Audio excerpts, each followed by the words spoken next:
¿Ustedes ya perdieron algo?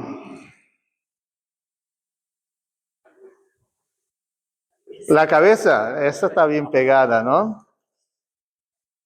¿Qué hacemos cuando perdemos algo? Una llave. Yo iba a esconder la llave en algún banco para ver si alguien la encontraba. Después me olvidé. Ricardo se llevó la otra llave, ahora ya me trajo de vuelta. Entonces ¿cómo? Enojo. La bronca de no encontrar, especialmente cuando uno más necesita salir o hacer algo, ¿no? Perder y ser perdido o estar perdido. Por favor, Brian. Bueno, en Brasil, en todos los lugares pasa, pero a veces uno ve historias tristes de alguien que se olvidó de la mascota o hasta de un hijo adentro del auto, ¿no? Fue a hacer un mandado, ¿no? Especialmente hijos chiquitos que quedan dormidos, ¿no? Hay una cosa muy cómica que pasó en Brasil 3 veces en unas mismas vacaciones. Una familia de argentinos que pasaban a la playa en Brasil e iban, normalmente la señora iba atrás con el niño y bueno, él iba al baño, volvía, ella iba al baño y él agarraba el auto y salía. Entonces, como 3 situaciones que fueron mencionadas por los periódicos de mujeres que fueron olvidadas de una estación de servicio, ¿no? Imagine después volver, después de algún tiempo, y qué bronca, ¿no? Como el enojo que Gabriela comentaba antes. A nadie le gusta perder. Y en la vida tenemos muchas pérdidas, ¿no? De varios sentidos. Cuando se preparó ese material acá de Cristo para todas las naciones, cuando perdimos aquel alumno, el Cala, preparamos e imprimimos un material para consuelo, que dice así: superando las pérdidas, aprendiendo a decir adiós. La introducción de ese librito está muy buena porque habla de pérdidas grandes y chicas. Y ahí habla de cosas que son significativas, otras no tanto. A veces perder alguna cosa en la casa, en algún momento la voy a encontrar, pero perder el trabajo, perder salud, perder un ser querido, perder vínculos por ir a otro país, es todo un tema, toda una situación. Por eso ese librito nos ayuda a pensar sobre eso, perder y estar perdido. Inteligencia artificial dice así: dejar de tener o no hallar, eso es perder. No hallar aquello que poseía, sea por culpa o descuido del poseedor, sea por contingencia o por desgracia. Hoy nos toca un capítulo muy lindo, para mí es uno de los preferidos para hablar del amor de Dios, que es Lucas 15. Y es una secuencia de momentos interesantes donde hay una oveja perdida, donde hay una moneda perdida, y después la secuencia que no leímos hoy es la del famoso hijo pródigo, que no sé por qué se puso ese nombre, porque pródigo es gastador, tal vez por ese lado, pero en verdad es un hijo perdido. Pero no solo un hijo perdido, son 2 hijos perdidos. Uno está perdido fuera de la casa, otro está perdido adentro de la casa. Y es interesante ver alguna situación. Brian, me pasas un poquito más, ahora te voy a pedir mucha acción. Adelante. La parábola del hijo perdido, eran 2 hijos y los 2 están perdidos. Pasa adelante. Después tenemos la parte de números en la Biblia es muy significativa. Más adelante tenemos la moneda perdida. Posiblemente eran monedas que la mujer ponía en un collar arriba de la cabeza. Algunos dicen que podría ser la dote que se paga a la mujer para tenerla en ese momento. Dote sería todo lo que el padre gastó en la formación de esa persona. El esposo lo tendría que pagar, devolver al padre toda la inversión que se hizo. Y por eso perder una de las monedas quedaría más o menos como uno pierde una paleta, un diente, y queda medio escrachado. Entonces por eso la necesidad de la mujer buscar la moneda que faltaba. Pero tenemos 10 monedas y pierde una, ¿cuántos por ciento? 10%. Entonces pasamos de 100% al 10%. Y ahora la moneda perdida, hablamos de un rebaño de 100 ovejas y que se pierde una. Y ahí entonces tenemos, ¿cuántos por ciento? 1%. ¿Cuánto vale una oveja? Vamos a la rural ahí a ver cuánto vale una oveja de esas de premiación y vamos a tener que dejar el auto y alguna cosita más, ¿no?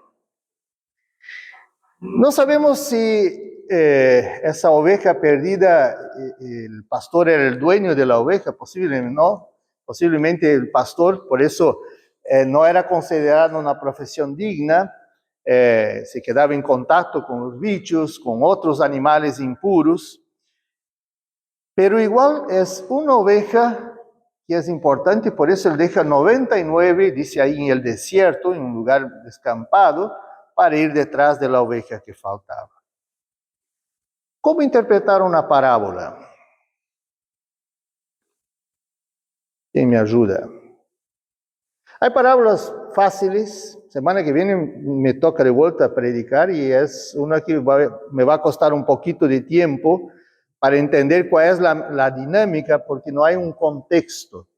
La de hoy es fácil porque vemos que antes de decir la parábola, Jesús escucha una crítica y la parábola es una respuesta, es una aclaración, es una lección a aquellas personas que lo critican.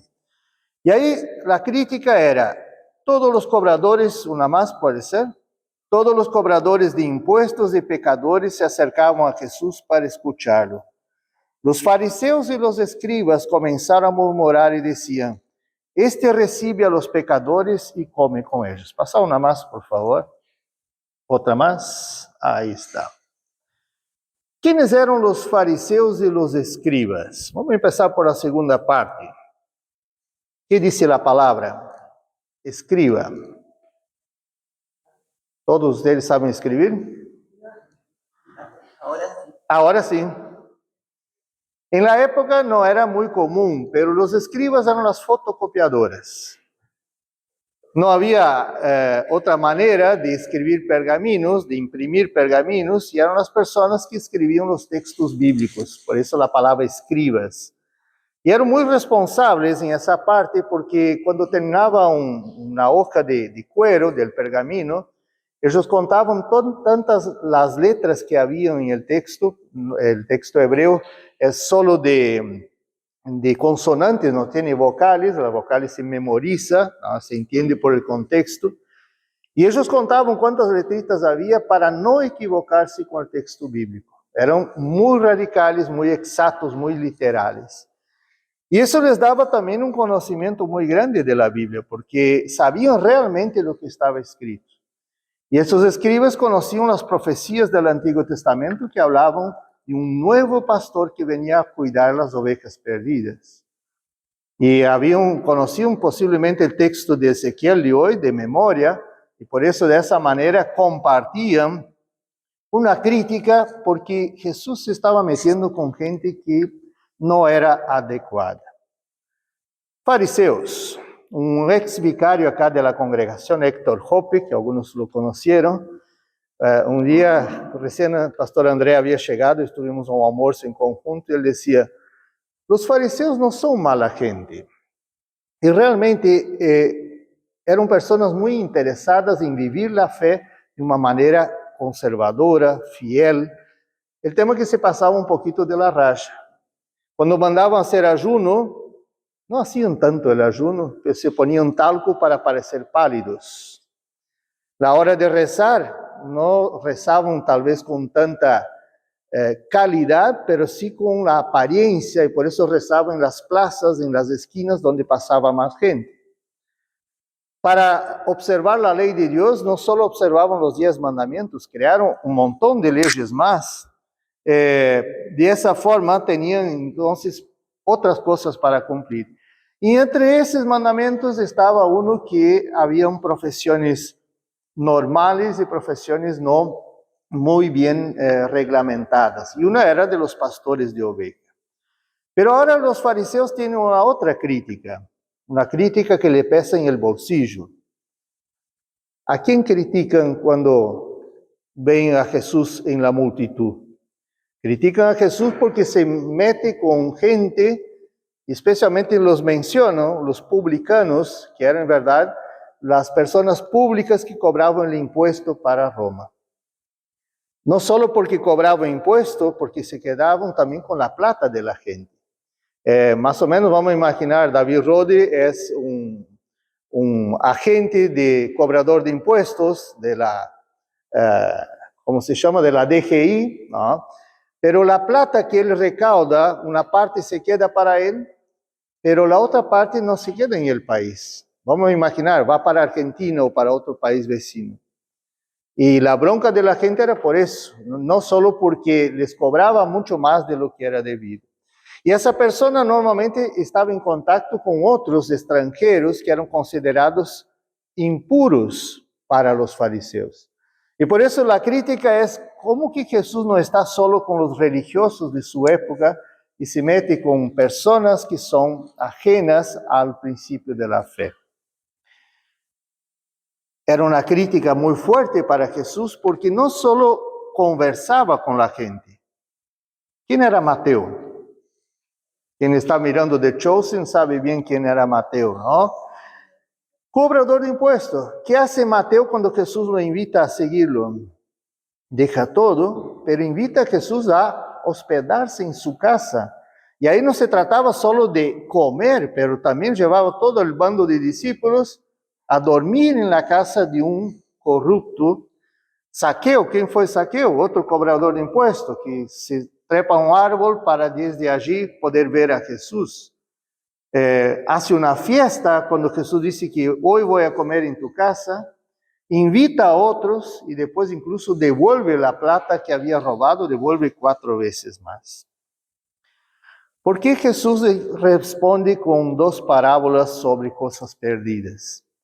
Porque para él era muy importante llamar a estos fariseos, a estos escribas, para que piensen de una forma diferente sobre las otras personas.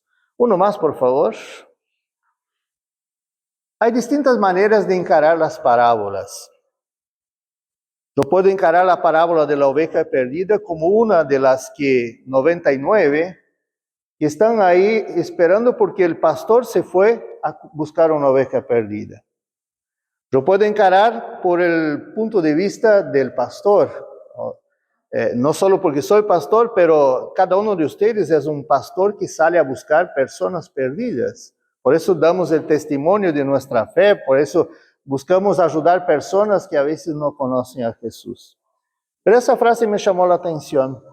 Me parecía exagerado Jesús dejar 99 ovejas solas para ir a buscar una que se había perdido, hasta que vino a buscarme. Es muy fácil pensar y juzgar, es muy rápido a veces nuestra manera de responder las cosas, pero acá estamos hablando de nosotros. Nosotros somos los perdidos.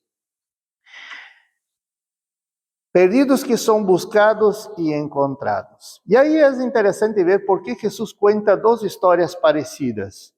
Una del 1%, otra del 10%, y bueno, hoy nos vamos a tocar la tercera historia. Ovejas hacen parte de la rutina bíblica desde la creación del mundo.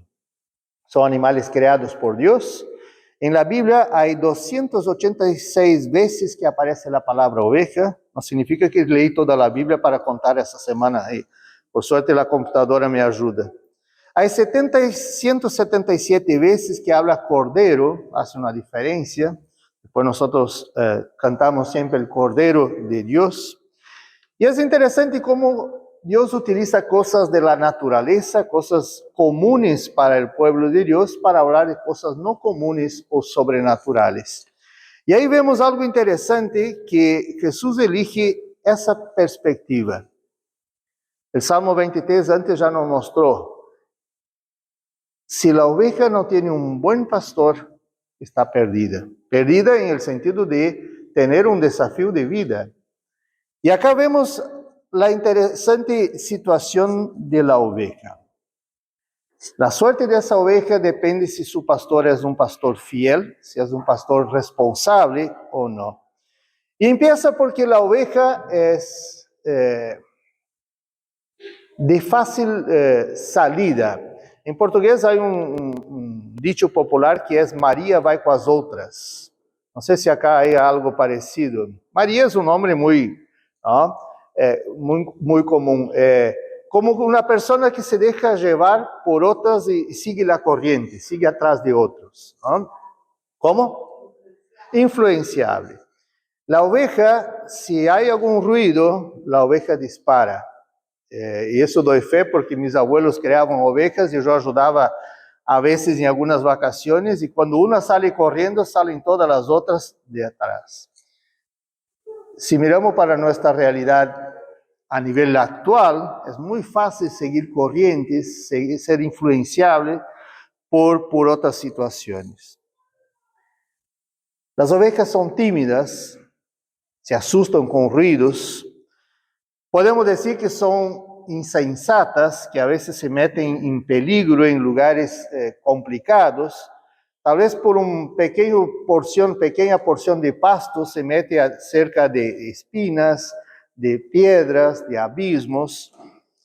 La oveja requiere una buena alimentación y por eso el pastor tenía que llevar las ovejas para un lado y para otro.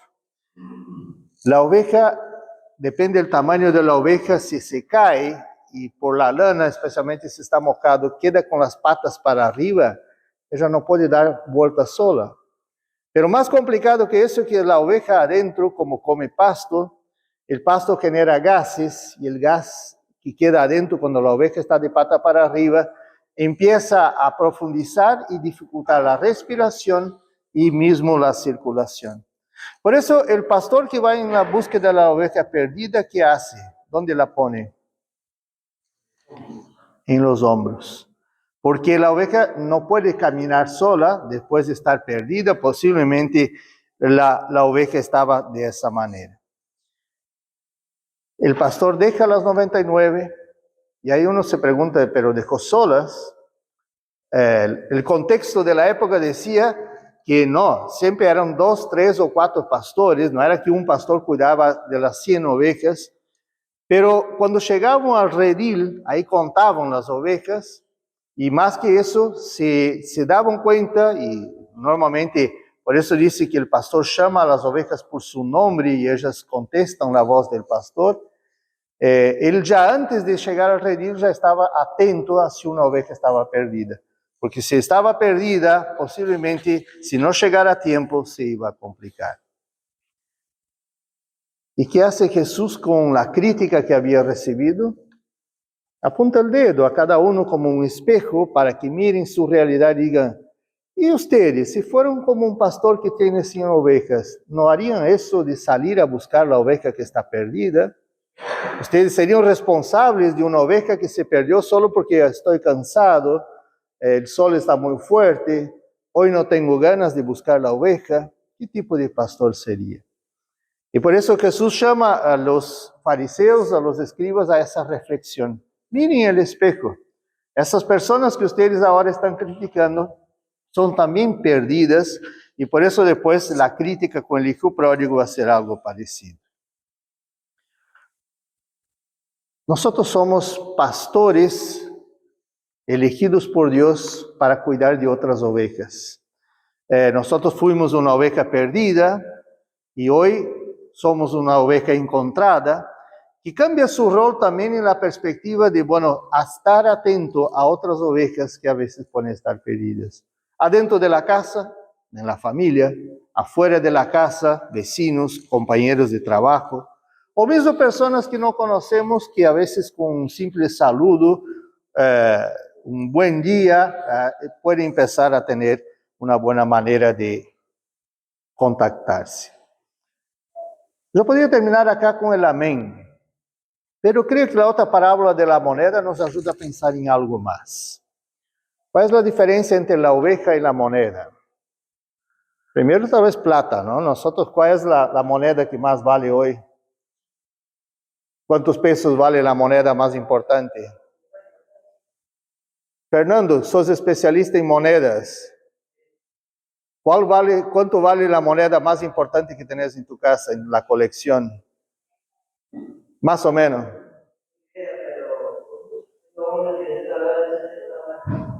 una moneda $70. Y hay otras mucho más caras, mucho más que los especialistas la buscan. Por supuesto que habla de esa dimensión, pero la oveja posiblemente se perdió porque salió del rebaño. La moneda no sale sola. Ella quedó perdida en algún lado, tal vez cayó atrás de algún mueble, quedó en algún rinconcito de la casa. Y la reflexión más interesante que pone Jesús acá es que la moneda no va a poder encontrar las otras monedas. Esa moneda es parecida con nosotros. Nosotros no tenemos fuerza suficiente para volver a estar junto con otras monedas. A nivel espiritual estamos muertos. Solo Dios nos puede buscar. Todo lo que hacemos, de buscar en la Biblia, de buscar orientación, de hacer un esfuerzo para entender la mentalidad, la cabeza de Dios, es insuficiente porque Dios es que viene detrás de nosotros. ¿Qué hace Dios? Utiliza su Espíritu Santo para generar oportunidades, y la fe que tenemos no es porque es una iniciativa nuestra, porque yo fui dedicado por eso o por aquello, pero porque Dios actuó en nosotros. Somos parecidos con la moneda porque no podemos buscar a Dios solos. Una más, por favor. Otra más. Otra más. ¿Quién fue Arquímedes? ¿Conocen la historia de Arquímedes? El texto griego es muy interesante porque tiene palabras que a veces hacen parte de nuestro vocabulario. El rey pide a Arquímedes que verifique el tema de una corona que había mandado hacer, si la corona era totalmente de oro o si el artesano había mezclado otros materiales y tal. Y él no sabe entender cómo sin destruir la corona.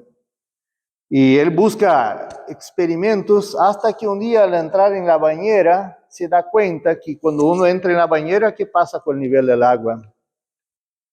Sube. Y él después de pruebas y pruebas se da cuenta que entre el oro y la plata hay una dimensión diferente, no sé bien cómo era. Pero la palabra que él dice en la hora que entra en la bañera es eureka. Eureka significa encontré. Es el mismo verbo que acá se utiliza en el texto bíblico cuando Jesús dice, la oveja fue encontrada, la moneda fue encontrada, eso hay alegría. Qué lindo es poder pensar en la fiesta que hacen los ángeles de Dios por un pecador que se arrepiente. Esas son palabras de Jesús en esa tan linda historia.